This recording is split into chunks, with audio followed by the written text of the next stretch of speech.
లక్ష్మీదేవి యొక్క ఆవిర్భావం జరగబోతోంది. అమ్మవారు క్షీరసాగర మదనంలో పుట్టినప్పుడు ఒక గమ్మత్తు చేసింది. అపాసటి కాంతితో తెల్లటి వస్త్రాలు కట్టుకుని పద్మాననే పద్మభూరు పద్మాక్షి పద్మ సంభవే అని ఆ పాల సముద్రంలోంచి నల్లని కన్నులతో సొగసైన చూపులు ఇలా మాతృవాత్సల్యంతో అందరి వంక చూస్తూ లక్ష్మీదేవి పాల సముద్రంలోంచి ఆవిర్భవించింది.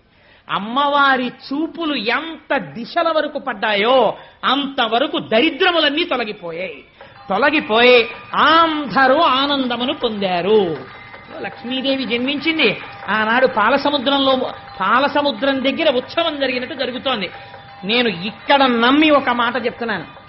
ఇవాళ ఈ ఘట్టాన్ని ఎవరు విన్నారో వాళ్ళకి కొన్ని కోట్ల జన్మలు తరమవలసిన దరిద్రం నశించి ఇది పరమ యథార్థం. అందుకని ఆ తల్లి ఒక్కసారి మీ అందరూ కూడా మానసికంగా అది ఒక నీరాజనాన్ని తీసుకోండి, ఒక్కసారి అది కళ్ళకద్దుకుని నమస్కారం చేసుకోండి.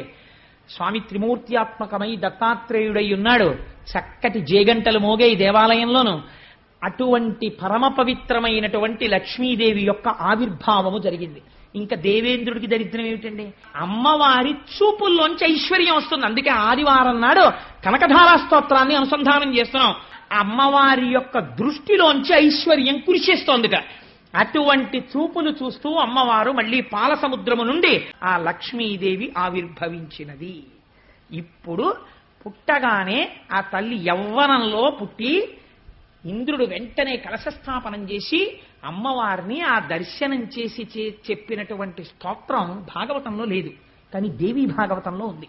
ఈ స్తోత్రాన్ని తెలిసి కాని తెలియక కాని ఎవరైనా కొన్ని రోజుల నియమం ఉంది, చేస్తే వాడికి ఎంత ఐశ్వర్యం వెళ్ళిపోతుందంటే వాడు భూమండలాన్ని శాసించే చక్రవర్తిత్వానికి వెళ్ళిపోతాడు. తెలిసో తెలియకో చేసిన వాళ్లే అటువంటి ఐశ్వర్యవంతులయ్యారు. పక్కన నారాయణ భక్తితో కలిస్తే భక్తితో కూడిన ఐశ్వర్యం వస్తుంది. సరే, అందుచేత అటువంటి తల్లి ఆవిర్భావాన్ని ఇవాళ మనం అందరం మనస్సులో దర్శనం చేసి తెల్లటి చీర కట్టుకుని పచ్చటి ముఖంతో బంగారు రంగుతో మెరిసిపోతూ నల్లటి జుత్తుతో కబరీబంధం నిండా చెంగల్వ పూలు, ఆ తర్వాత చక్కటి సంపంగి పూలు, మల్లెపూలు, జాజి పూలు అలంకారం చేసుకుని మెడ నిండా హారాలు వేసుకుని ఇలా చేతితో ఐశ్వర్యాన్ని కురిపిస్తూ వరదముద్ర పట్టి మీ కోరికలు తీరుస్తాను సుమా అని అందరికీ అభయం ఇస్తూ 2 పాదములు ఇలా కలిపి పద్మాసనం వేసుకుని అయ్యో బిడ్డలందరూ నా పాదాలు చూడాలనుకుంటున్నారని మన కోసమని అమ్మవారు తన కుడి పాదాన్ని కిందికి చాపి ఆ పచ్చటి పాదం, ఎర్రటి వేళ్లు, తెల్లటి గోళ్లు, దానికి అలంకారం చేయబడిన పసుపు, చుట్టూ ఉన్న లత్తుక, అమ్మ పాదాల మీద పూజ చేయబడిన పువ్వులు, ఆ పువ్వులకి శిరస్సు ఉంచి ఆ పాదపద్మములకు నమస్కరిస్తూ మనం అందరం కలిసి ఒక్కసారి దేవీ భాగవతాంతర్గతమైనటువంటి ఆనాడు ఇంద్రుడు చేసినటువంటి లక్ష్మీ స్తోత్రాన్ని చెప్తాను. అందరూ కూడా పరమ భక్తి శ్రద్ధలతో నమస్కరిస్తూ లక్ష్మీదేవిని ఉద్దేశించి ఆ ప్రార్థనా శ్లోకాన్ని చెప్పండమ్మా. నమః కమలవాసిన్యై నారాయణ్యై నమో నమః కృష్ణ ప్రియాయై సతతం.